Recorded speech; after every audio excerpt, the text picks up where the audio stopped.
আজকে বানাবো ইলিশ শুটকির বড়া। কীভাবে বানাই চলো দেখাই।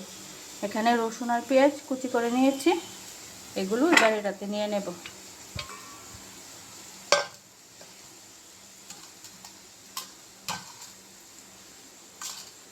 এখানে ইলিশ শুটকি কেটে ছোটো ধুয়ে টুয়ে পরিষ্কার করে নিয়েছি, ইলিশ শুটকিগুলো দিয়ে দেব।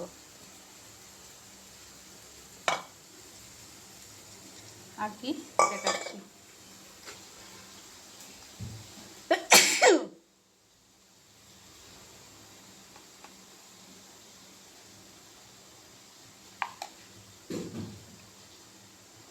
নিয়ে নিচ্ছি হলুদ গুঁড়ো,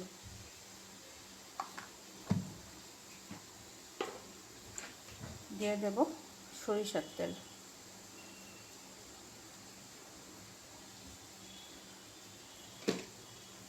লবণটা কমিয়ে দিয়েছি কারণ ইলিশ শুটকিতে এমনিতেই লবণ থাকে তার জন্য।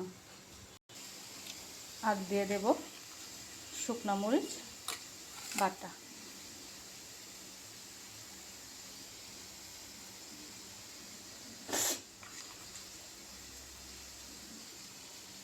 এই ইলিশ শুটকিটাতে শুকনো মরিচ বাটাটাই খেতে বেশি ভালো লাগে। দিয়ে ভালো করে মাখতে হবে।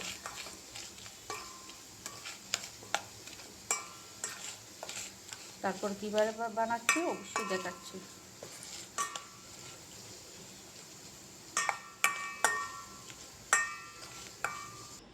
এখানে চাল কুমড়া পাতা নিয়ে নিয়েছি, এখন কিভাবে বানাবো চলো দেখাই। এই যে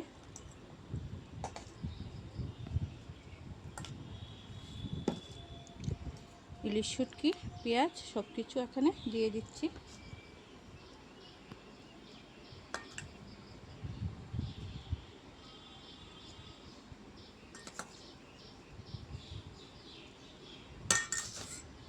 দিয়ে ভালোভাবে এভাবে মুড়িয়ে দিতে লাগবে।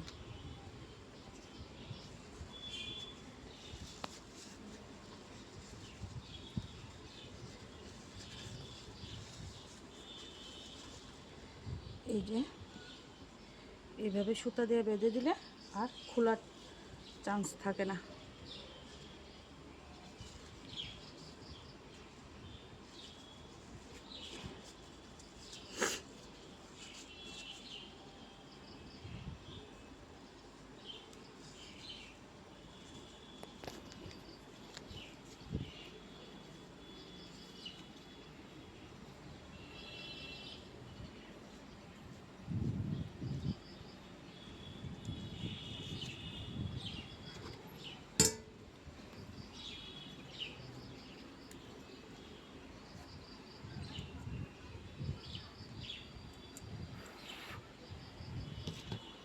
এইভাবে করে পাতাগুলো বানাতে হবে। এই যে এইভাবে করে সবগুলো পাতা প্রথমে বানিয়ে নিই। এই যে আমার ইলিশ শুটকি সবগুলো রেডি। এখন আস্তে আস্তে বড়াগুলো করব।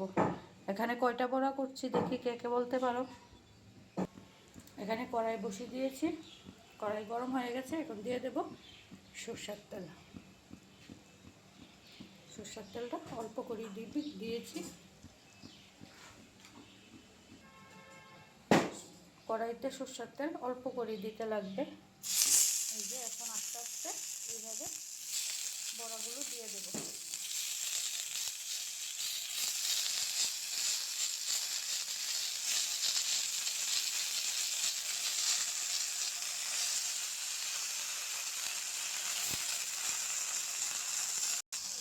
এইভাবে করে আস্তে আস্তে বড়াগুলো বানিয়ে নিচ্ছি।